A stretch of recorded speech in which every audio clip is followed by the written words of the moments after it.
Knowing about the assessment of writing skills is also an important feature of the teaching of writing skills. And a good teacher in writing skills should be familiar with various important ways of assessment. There are many ways in which writing skills or the improvements of students in the writing can be assessed. One of the commonly used way is making them write assignments, classroom assignments. They are asked to write on certain topics by the teacher.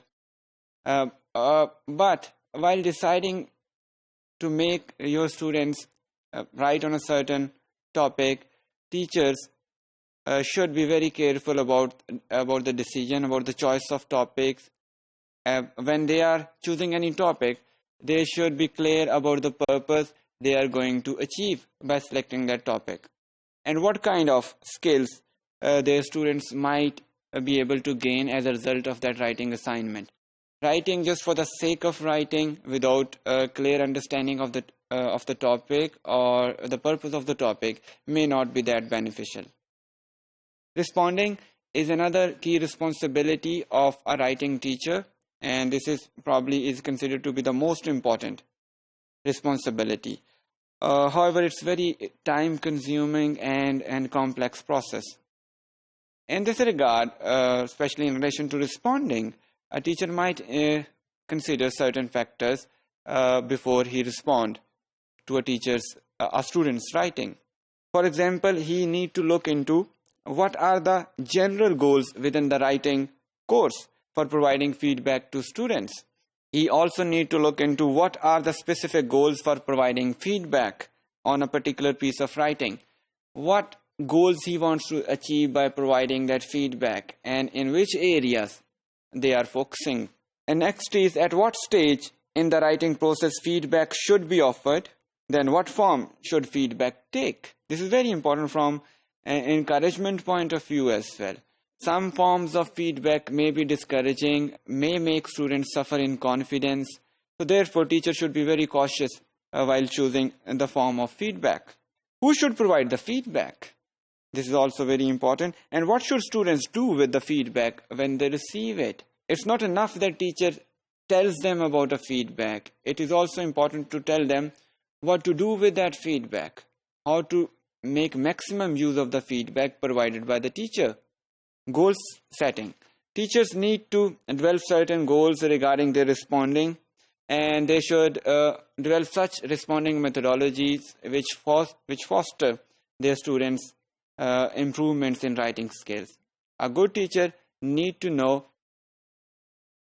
how to measure the improvement of his students' writing skills, and he should be able to recognize it when it happens.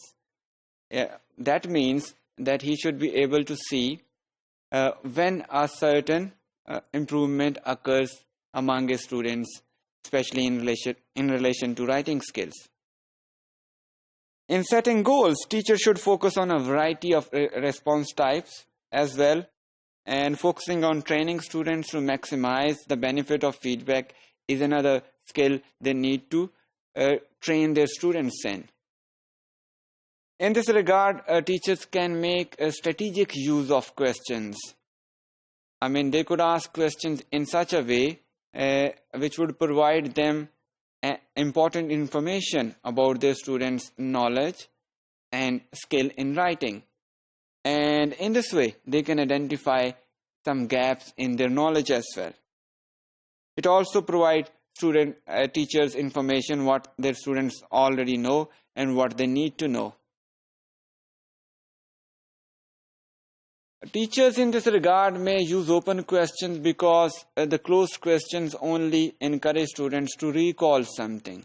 Open questions make them think critically and employ some other skills as well.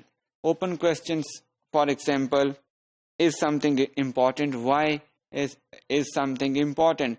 These are the questions which would encourage or prompt a student to answer more creatively as compared to closed questions.